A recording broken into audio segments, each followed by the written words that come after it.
This video is brought to you by Bespoke Post. Bespoke Post is a monthly membership club, delivering some of the coolest boxes of top shelf goods. Here's how it works. When you sign up, you fill out a preference quiz based on your interests, like clothing, cooking, outdoors, smoking, barware, etc. Then, every month, Bespoke Post offers you a lineup of products to choose from based on your interests. This lineup changes monthly, and you get to preview and see what's inside your box. So if you're not feeling any of the products, no worries, you can skip this month with no charge at all. As a longtime subscriber of Bespoke Post, I can attest to their awesome products. They offer some really cool stuff. This month, I got the boxes Hibernate, which are these slippers and a room spray, Smoked, a smoke infuser for cocktails, and probably the coolest of them all, Over Easy, which includes a new cast iron skillet, pancake mix, syrup, a leather paw holder so I don't burn myself, and even a Bloody Mary mix. This is pretty insane. Best of all, 90% of these products support small businesses. And even if you don't feel like subscribing, check out their shop anyways if you need a gift for upcoming birthdays or holidays like Father's Day. To get 20% off your first box, click the link in the description below and enter the checkout code Jorge20, that's JORGE20, at checkout, or go to bespokepost.com/Jorge20. Thanks again to Bespoke Post for sponsoring this video.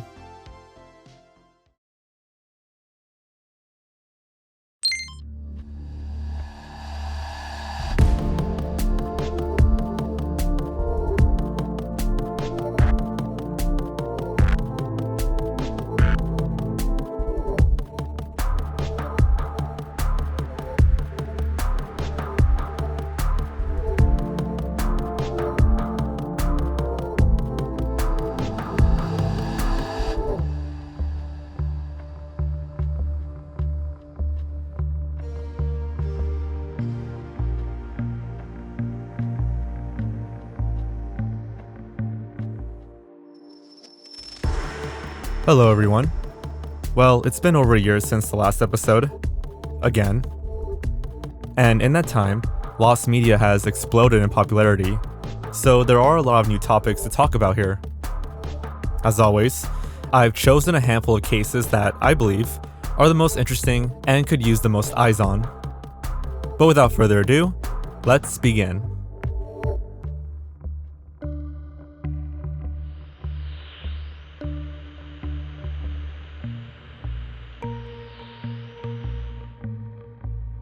As I was working on this video, a Reddit post from April 4th, 2022 skyrocketed to the top of r/music. It caught the attention of many online, and it's quite a sad tale. The post is titled, quote, "I'm dying. As my last mission, I will be hunting down and saving as much music from obscurity as possible. But there is one song I want more than the rest." According to this person, they were recently diagnosed with an, quote, "inoperable tumor," and was given merely 6 months to live. As a final will, this user devoted their remaining time to finding a song they heard once on the radio. Quote, "For 4 years, I've been haunted by this song, and I always sort of figured we'd cross paths again someday. But that has not yet happened yet. It genuinely pains me that I could die without ever figuring out what this song is and hearing it again. Even more painful is the thought that it may already be lost to obscurity, and no one will ever hear it again." They go on to describe what details they remember. Quote, "Male singer, heard sometime between February 9th and 14th, 2018, between 9 and 11 in the morning. On KXT Denton. Since I only caught the tail end of the song, maybe the last minute and a half, I only managed to write down these few lyrics. Quote, to try for anything, I couldn't stomach things, it just kept getting worse. Yes, I've Googled the lyrics. I went to the KXT website right after I heard it, and did not see the option they have today, which is to look up the past 30 days of songs. I called and emailed many times over the years, including recently, and never heard back. So that's it. That's all I got. It may seem a little bit silly to get this hung up about a song, but looming death makes people do funny things.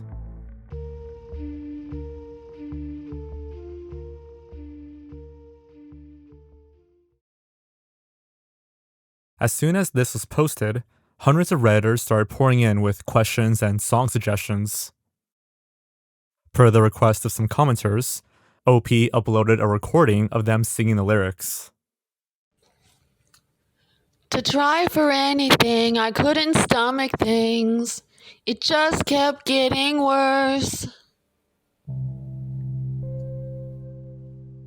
Some Redditors suggested asking different subreddits, r/tip of my tongue, r/lostwave, and r/data hoarder.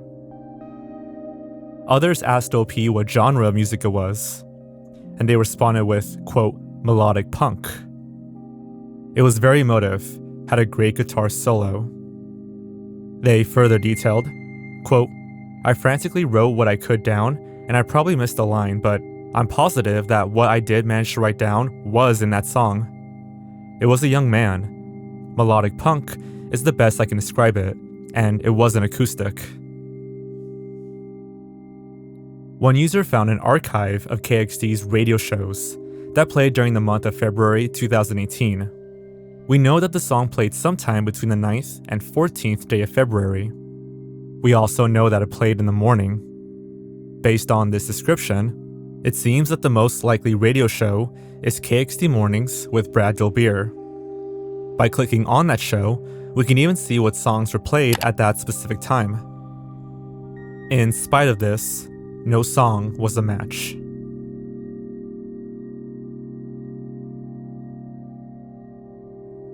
At the time of writing this last-minute edition, dozens of songs have been suggested, but all either proved fruitless or received no response.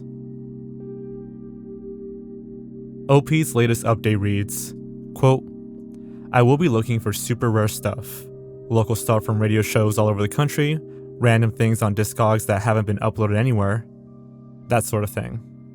I would love some help with this, so if you have any suggestions, email me at obscurearchives@outlook.com. As for the mystery song, it has not been found yet. Thank you so much for everyone who's helped, and anyone who is still paying attention and reading my updates. As of the writing of this video, that's where the search currently is. I'm hoping that in a few months or so, this little mystery could be resolved with a few extra eyes on the case. This is why I wanted to bring attention to it and let you all know about it. And if you do have any leads or ideas, I recommend emailing OP directly or commenting on the Reddit post, since it's more of a direct way of communicating than commenting here. I, and many others, wish OP the best of luck with their health and their search.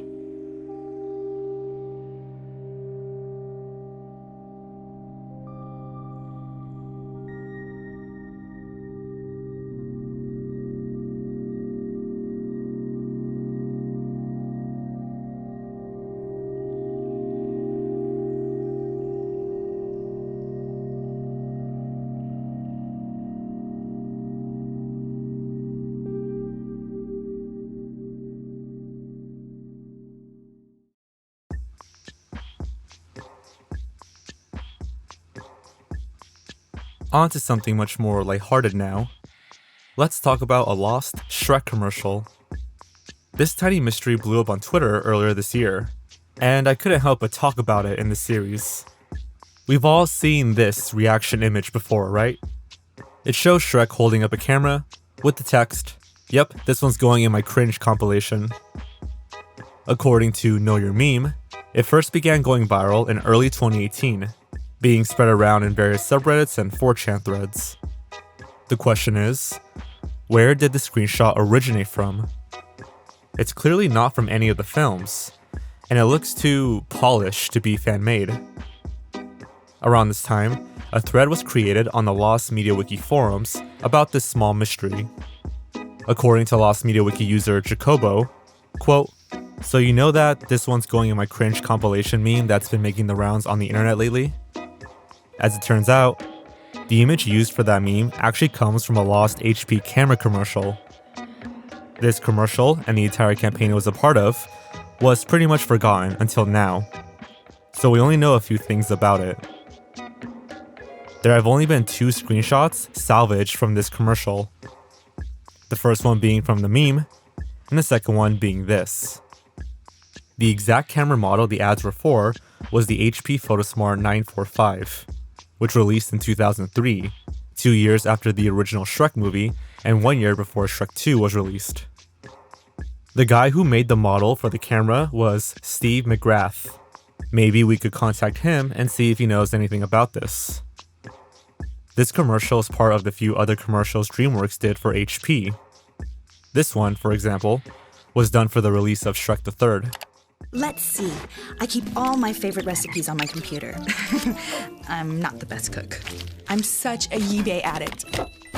My friends are always sending me funny videos. And all my favorite music's in here too. Not now. Sometimes it feels like I live in a fantasy world. It's hard to believe it's all real. HP Pavilion Entertainment Notebooks. The computer is personal again. Other than these few bullet points, there doesn't seem to be anything else online about these commercials.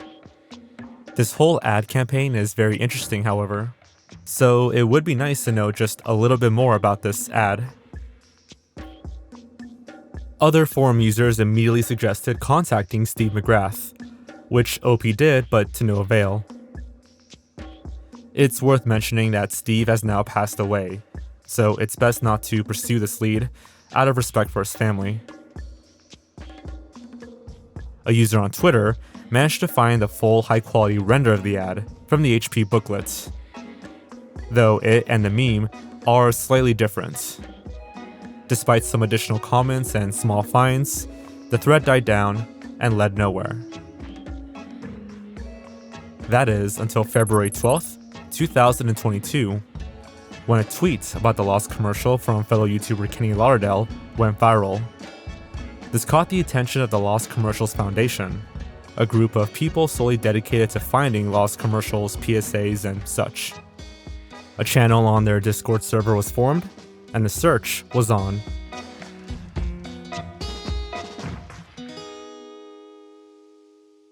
Okay, people, we need to talk. Hey, Donkey, what's up? Well, I'll tell you what's up. This is what's up. Well, there's been some technological advancements since the first movie. Oh, excuse me. I didn't know a receding mane was an advancement. It's realistic. Yeah, I think. Okay, it's a little bit too real. Just fix it. Understandable. I look like Shrek. It's hideous. Hello. Using HP technology, Hair back where it was. That's all I'm DreamWorks is taking the animation of Shrek 2 to a new level of realism. HP, invent. It's pretty apparent that HP and DreamWorks had a partnership during the 2000s. As one 2004 newspaper puts it, one engine behind this bonanza is DreamWorks' use of a novel technology concept, in which the company rents computing power from Palo Alto, California-based HP. The two companies worked together on the original Shrek movie in 2001, and they expand their partnership in the making of Shrek 2. To get ahead of their competitors, HP offered their computing power to DreamWorks for their animated films, a task which would have cost the studio millions if they had bought more computers. Coupled with the success of the Shrek films, this collaboration gave way to their partnership, including commercial tie-ins. Amazingly, a Twitter user named Certified Stale Meme Guy dumped his Shrek plus HP CD, containing printables, photo projects, downloadable goodies, and more, according to the disc.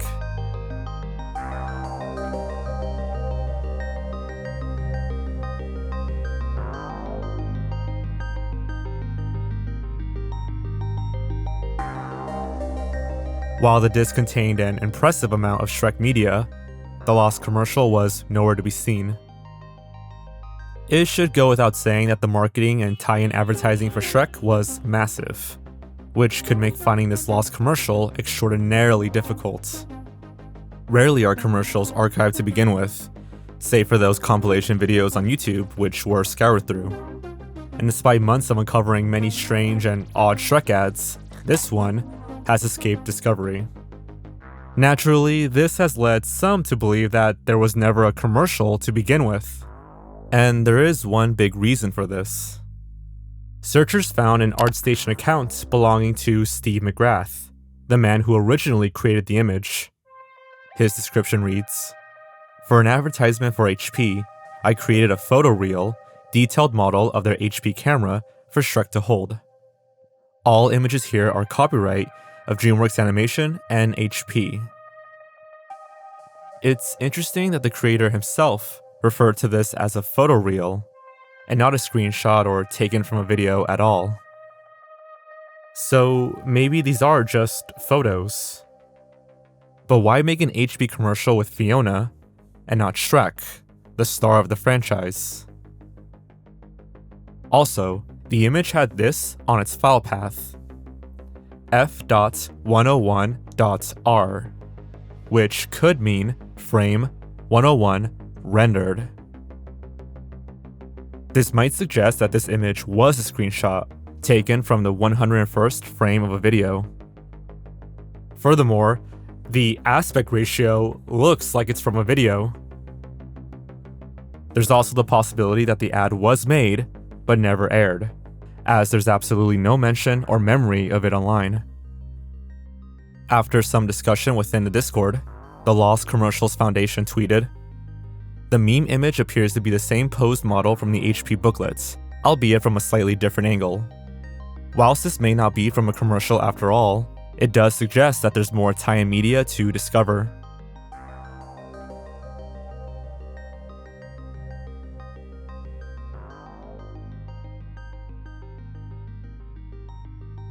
There's still some debate over whether the ad exists or not, and there are definitely solid points for either side.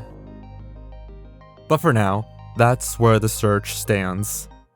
Sort of in this weird gray area. I never thought this meme would prompt such a search, but here we are, I guess. As always, if you have any leads or even memories of this Shrek camera commercial, let the Foundation know or leave a comment.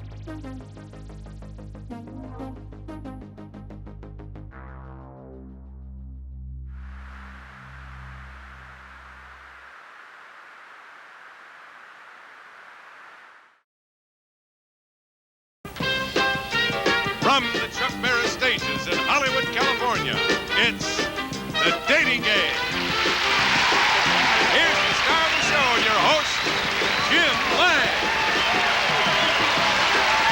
Thank you. Oh, you're beautiful. Thank you very much. Thank you, and welcome once again to The Dating Game. Time to meet our first... The Dating Game is one of the longest running game shows in American television. Premiering in the 60s, the show features a woman and 3 faceless contestants. The woman would ask them questions before ultimately choosing one to go on a date with. At times, the roles were reversed, and it'd be a man questioning 3 women. Sometimes celebrities would appear as the bachelor, or even as one of the contestants. All in all, it's a cheeky, fun game show that has lasted for several decades. So why are we talking about it? Well, on July 6, 2021, a person named Calvin Stevens wrote on his blog about his search for a lost episode from the show. An episode in which he met his wife. Quote, "We are on the hunt for a tape of the show. In advance of our 50th wedding anniversary, please consider ways you can share this story widely, so that, if any recording exists, we might find it. Thank you, Cal and Nancy Stevens." This blog was shared on the Lost Media subreddit, which is how it came to my attention. Quote, "We met when show number 198 was taped on September 14th, 1971. 7 months later, on April 8th, 1972, we were married." According to Calvin, he was working at a sporting goods store in the 70s when he was visited by a staff member of the show. This staff member invited him, as well as his co-workers, to try out for the dating game. Nancy was chosen as the bachelorette, and did not see Calvin until the filming of the episode. Calvin was one of the 3 faceless contestants on the episode, and after their introductions, Nancy was brought on stage to begin questioning. After some playful back and forth between Nancy and the 3 contestants, she ultimately chose Bachelor number 2, who was Calvin. The 2 other men were escorted out, and Calvin formally introduced himself to Nancy, face to face. It was the first time they saw each other. Jim Lang, the host of the show, revealed their dates: a 3-day resort in the Smoky Mountains of Tennessee. Calvin even posted the contract they signed to accept this vacation on his blog. However, when filming for the episode was done, Calvin and Nancy immediately started going on all kinds of dates. By the time they went on this vacation, they had already been together for 3 weeks. Quote, "These weeks were filled with our frequent attempts at finding reasons to get together. A Dodgers game, trips to Nancy's place in Newport Beach, visits with her family in Bellflower, my brother's home in San Pedro, and other places." After months of dating, Calvin and Nancy married on April 8th, 1972, in Costa Mesa, California. The dating game had asked to record their wedding for a future episode to commemorate their marriage. Several decades later, Calvin and Nancy are still happily married. But there is one thing they are currently searching for.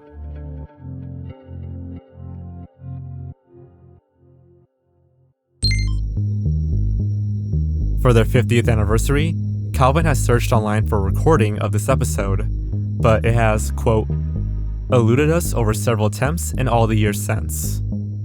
Despite some very good connections with Sony Corporations, the current owners of the dating game content, we continue to hear that they cannot find our episode.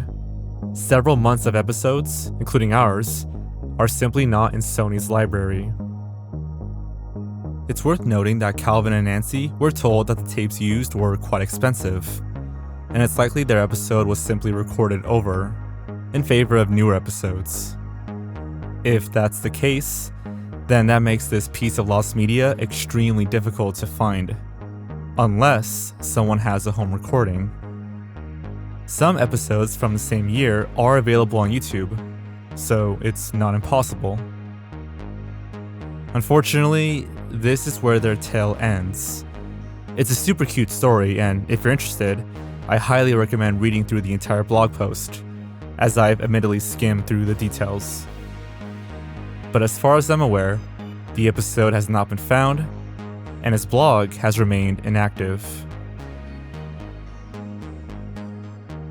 I'm holding out hope that a recording of this episode exists somewhere. There have been plenty of cases of old or rare pieces of lost media appearing out of nowhere through home recordings or VHS tapes. I mean, just recently, at the time of writing this, the long-lost 1982 Macy's Thanksgiving Parade was found through a tape on eBay. Yeah. If there's one thing I've learned from the lost media community, you never know how things will turn up.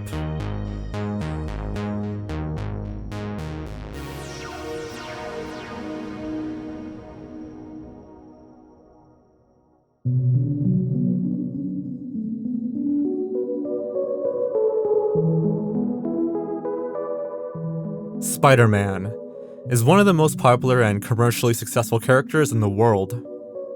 Countless TV shows, films, games, and even a Broadway musical have been made based on the superhero. But there's one mysterious film that has never seen the light of day, and likely never will. This is 1973's Spider-Man vs. Kraven the Hunter. The details surrounding this lost film have been shrouded in obscurity. One of its earliest mentions comes from the 4th issue of Marvel's Fu magazine from December of 1973. According to a small article, the film was primarily made by a New York University student named Bruce Cardozo. Having grown up with the Spider-Man comics, Cardozo believed that the wall crawler would translate well to the big screen and envisioned a live-action blockbuster. The only problem was that such a film would require a, quote, gargantuan budget. Cardozo was a prominent filmmaker, and some of his projects even won awards. However, he was disappointed by the lack of believability in superhero media, and thought that was why they failed. Or in his own words, quote, "Film producers could not believe in the characters the way a comic fan does. And this failure shows up in the finished project." After receiving approval from Stan Lee himself, Cardozo was set on producing the first live-action Spider-Man film, and bringing the webhead to movie screens in a way never imagined. The cast included Joe Ellison as Peter Parker, and Andrew Pastorio as J. Jonah Jameson. The article showed 4 photos from the film, Ellison and Pastorio in their respective roles, as well as a photo of Spider-Man fighting some thugs, and a shot of the suit itself.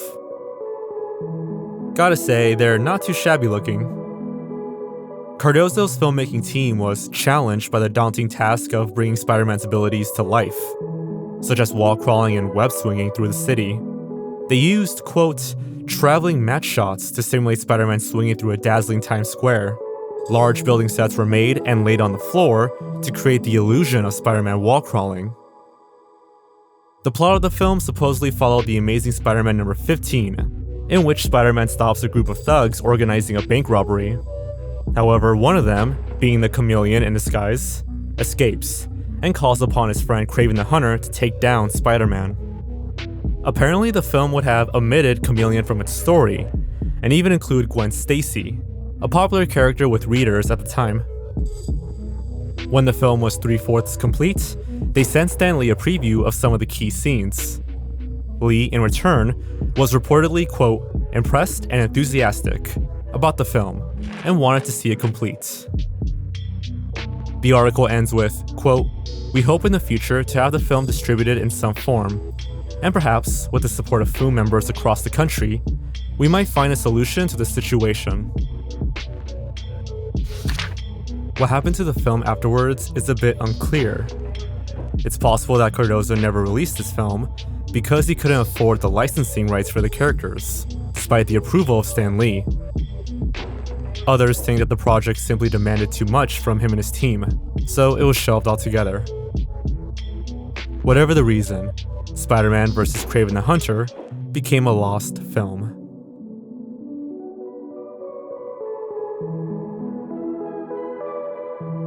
In 2008, a book titled Homemade Hollywood was released by Clive Young.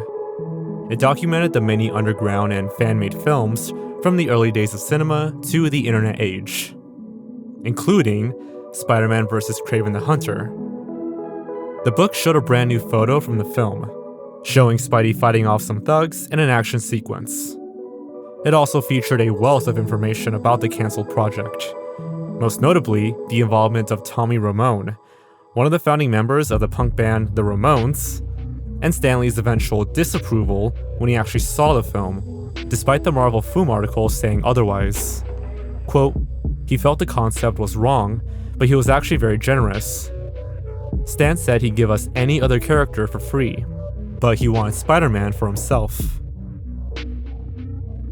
By the end of it all, Cardozo was fed up with the project and wanted to move on with his career. The film was shelved and has remained locked away. Cardozo grew up to become a special effects artist, working on Star Wars Episode 5, Superman 4, and even The Avengers. Funny enough, the success of Sam Raimi's Spider-Man inspired him to screen the film at a few conventions in Los Angeles and Las Vegas. Coupled with this book's release, this reinvigorated new interest in his lost Spider-Man film. In 2009, Dan Poole, director of the fan film The Green Goblin's Last Stand, was invited to the Fan Film podcast. Here he was asked about Cardozo's lost film, and this is what he had to say. Were you aware of the old Spider-Man Kraven movie? It was like 1974, wasn't it? Were you aware of this, or?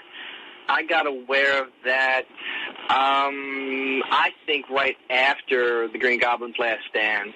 Yeah, because I think it just actually came out lately, like the news about this movie. It's kind of like an old secret. Yeah. Well, yeah, dude has been sitting on it since, the mid-'70s, late 70s, when he thought Marvel was going to do a deal with him. Yeah, that's right.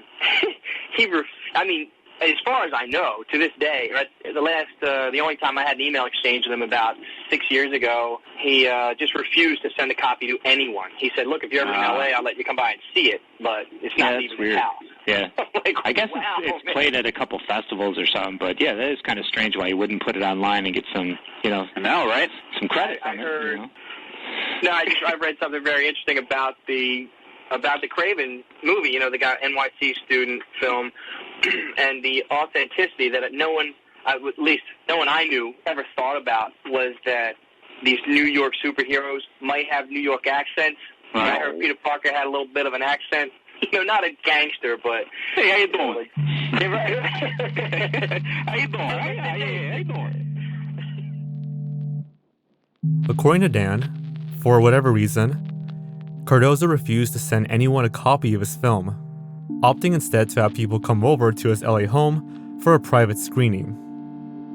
Unfortunately, it's said that his personal computer, which had a copy of the film, was destroyed at some point. Its last known screening was in 2015, during the Superhero Film Festival, which included, quote, a rare screening of one of the earliest fan films, Spider-Man, by Bruce Cardozo.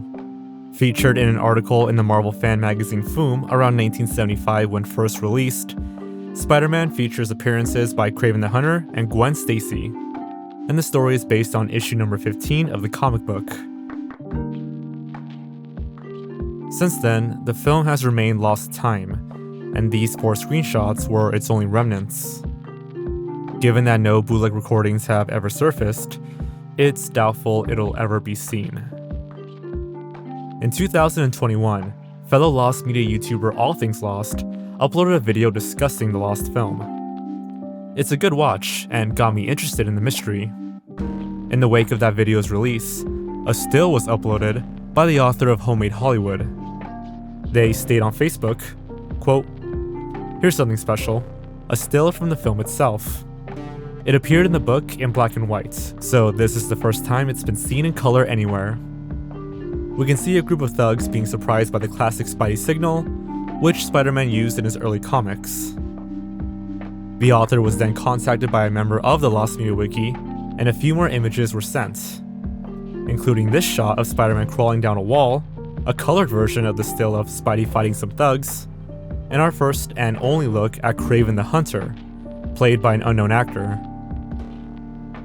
Sadly, it's unlikely a copy of this film exists.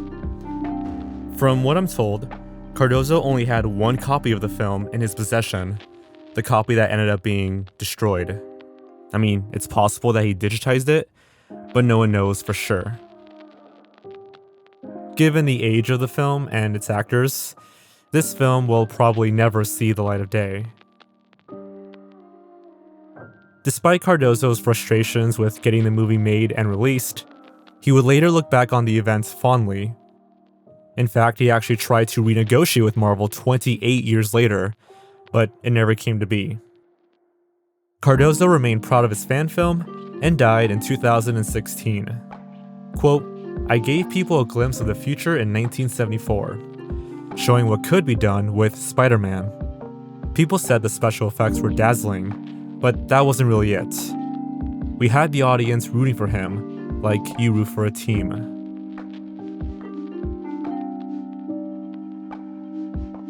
So, that's another episode of the Case Files. There was a lot of Lost Media to pick from, but these are the ones that I just kind of want to talk about. If you like my videos, you can support me on Patreon for as little as $1 a month. Of course, watching and liking the video also helps, so thanks. And yeah, if you have anything you want me to take a look at, send me a tweet, leave a comment down below, and yeah, thanks for watching. I'll see you guys next time.